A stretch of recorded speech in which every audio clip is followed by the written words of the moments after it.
22 साल की उम्र में लंदन से एमबीए करने के बाद आकाश आनंद वापस हिंदुस्तान लौटे और अपने पिता का बिजनेस आगे बढ़ाना शुरू किया। साल 2016 में आकाश आनंद ने बसपा की सियासत में सक्रियता दिखानी शुरू की तो उनको बसपा प्रमुख मायावती का उत्तराधिकारी माने जाने लगा कि आकाश आनंद मायावती के उत्तराधिकारी हो सकते हैं। इसलिए भी हो सकते हैं क्योंकि आकाश आनंद बसपा प्रमुख मायावती के भतीजे हैं। साल 2016 से शुरू हुआ आकाश आनंद का सियासी सफर साल 2025 आते आते खत्म सा होता दिखाई पड़ रहा है। इसलिए खत्म होता दिखाई पड़ रहा है कि आज बसपा प्रमुख मायावती ने लखनऊ में बुलाई गई पार्टी के नेताओं की मीटिंग में आकाश आनंद को एक बार फिर से अपने उत्तराधिकारी और पार्टी के नेशनल कोऑर्डिनेटर के पद से बर्खास्त कर दिया है। यानी अब आकाश आनंद क्या करेंगे, उनके 9 साल के कैरियर में ही उनकी सियासत समटती हुई दिखाई पड़ रही है।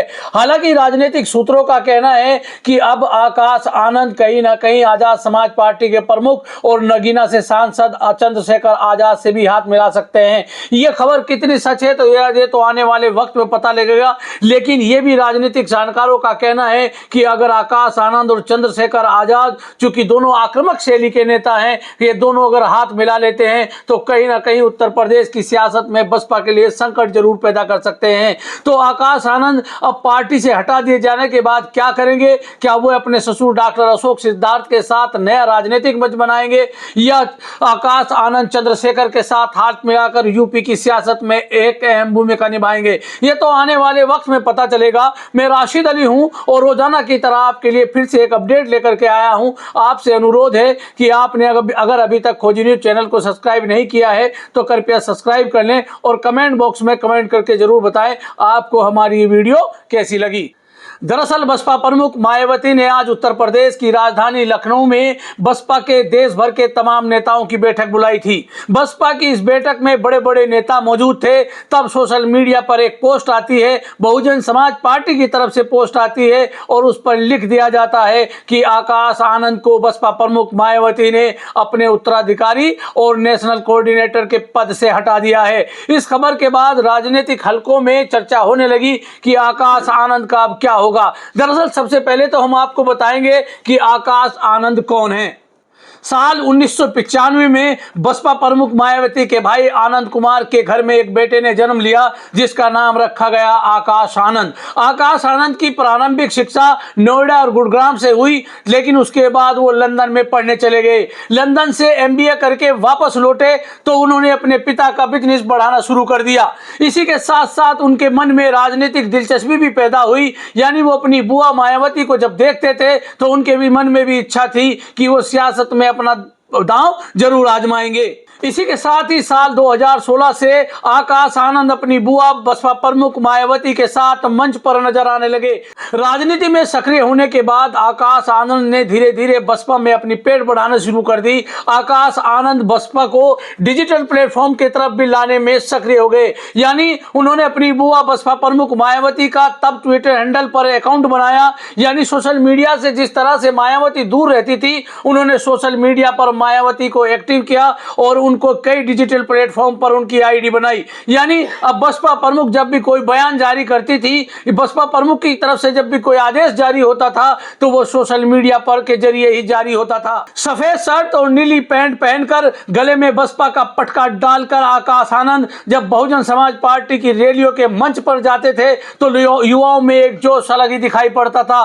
बसपा के कार्यकर्ता नारा लगाते थे कि आकाश आनंद तुम संघर्ष करो, हम तुम्हारे साथ हैं। यानी धीरे धीरे आकाश आनंद में बसपा के कार्यकर्ताओं को आने वाले भविष्य का दलित नेता दिखाई पड़ने लगा था। यानी उनको लगता था कि बहुजन समाज पार्टी को उनका उत्तराधिकारी मिल गया है और हुआ भी वही। 10 दिसंबर 2023 को बसपा प्रमुख मायावती ने आकाश आनंद को अपना उत्तराधिकारी घोषित करने के साथ साथ ही नेशनल कोऑर्डिनेटर बना दिया। यानी आकाश आनंद की अहमियत बहुजन समाज पार्टी में बढ़ने लगी थी। आकाश आनंद को सुनने के लिए बसपा के कार्यकर्ता जुटने लगे थे।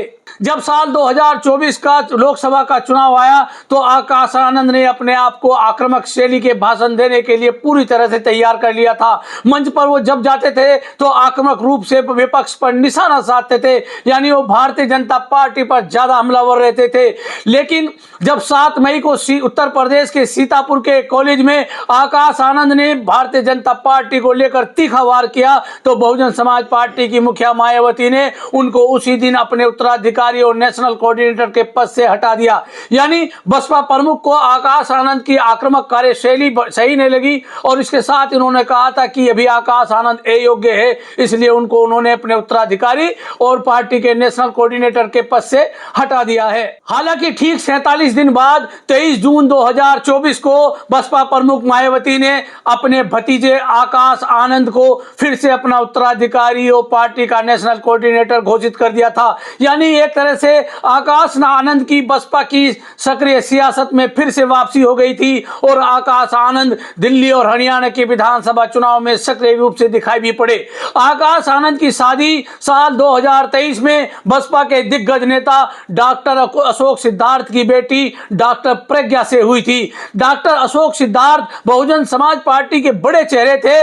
वो उत्तर प्रदेश की विधान परिषद और राज्यसभा के सांसद के तौर पर भी बसपा के प्रतिनिधि के रूप में काम कर चुके थे। बहुजन समाज पार्टी में डॉक्टर अशोक सिद्धार्थ का कद इतना बड़ा था कि उनको पार्टी ने दक्षिण राज्यों का प्रभारी भी बनाया हुआ था। लेकिन डॉक्टर अशोक सिद्धार्थ के लिए तब मुसीबत सामने आ गई जब उन्होंने अपने बेटे की आगरा की शादी में ऐसे नेताओं को, ऐसी शख्सियतों को आमंत्रित कर लिया जिनको बसपा प्रमुख मायावती नहीं चाहती थी कि वह अशोक सिद्धार्थ की शादी में शामिल हों। मायावती की मंशा के खिलाफ जब डॉक्टर अशोक सिद्धार्थ ने अपने बेटे की शादी में उन नेताओं को बुला लिया जिनको मायावती नहीं चाहती थी कि वह अशोक सिद्धार्थ की शादी में पहुंचे, तो इससे नाराज होकर बसपा प्रमुख मायावती ने डॉक्टर अशोक सिद्धार्थ को पार्टी से बाहर का रास्ता दिखा दिया। यानी उन्होंने अपने भतीजे आकाश आनंद के ससुर अशोक सिद्धार्थ को पार्टी से बाहर कर दिया। तब से यह कयास लगाया जा रहा था कि कहीं ना कहीं आकाश आनंद के लिए यह इम्तिहान की घड़ी है कि वे अपने ससुर के साथ रहेंगे या अपनी बुआ बसपा प्रमुख मायावती के साथ। अब आकाश आनंद का सियासी सफर इस मझधार में फंसा हुआ था कि वो अपनी बुआ मायावती के साथ रहें या अपने ससुर या अपनी पत्नी के साथ रहें। बड़ी दिक्कतों के साथ ही आकाश आनंद असमंजस की स्थिति में थे। इसी बीच आज बसपा प्रमुख मायावती ने उत्तर प्रदेश की राजधानी लखनऊ में देश भर के बसपा नेताओं की मीटिंग बुलाई और मीटिंग बुलाने के बाद उन्होंने ऐलान कर दिया कि आकाश आनंद अब उनके उत्तराधिकारी नहीं होंगे। इसके साथ ही उनको पार्टी के नेशनल कोऑर्डिनेटर के पद से भी हटा दिया गया है। तो आकाश आनंद को उनके पदों से हटाने के बाद उत्तर प्रदेश की सियासत में हलचल तेज है। लोग अंदाजा लगा रहे हैं कि अब आकाश आनंद क्या करेंगे। हालांकि इसी बीच बसपा प्रमुख मायावती ने आकाश आनंद के पिता आनंद कुमार को पार्टी का नेशनल कोऑर्डिनेटर घोषित कर दिया है। इसके साथ ही बताया भी जाता है कि आकाश आनंद के छोटे भाई ईशान आनंद आजकल मायावती के इर्द गिर्द दिखाई पड़ रहे हैं। यानी आकाश आनंद से जो जगह बहुजन समाज पार्टी में खत्म हुई है, बहुजन समाज पार्टी में वो पद अब आकाश आनंद के छोटे भाई ईशान आनंद संभाल सकते हैं। हालांकि जब आकाश आनंद को आज इस पद से हटा गया तब से राजनीतिक हलकों में चर्चा है कि आकाश आनंद अब क्या करेंगे। आकाश आनंद के ससुर डॉक्टर अशोक सिद्धार्थ भी बड़े नेता हैं, उत्तर प्रदेश की सियासत में उनका भी बड़ा दखल है। तो लोगों की नजरें इस पर टिकी हैं कि आकाश आनंद और अशोक सिद्धार्थ मिलकर क्या नया राजनीतिक दल बनाएंगे।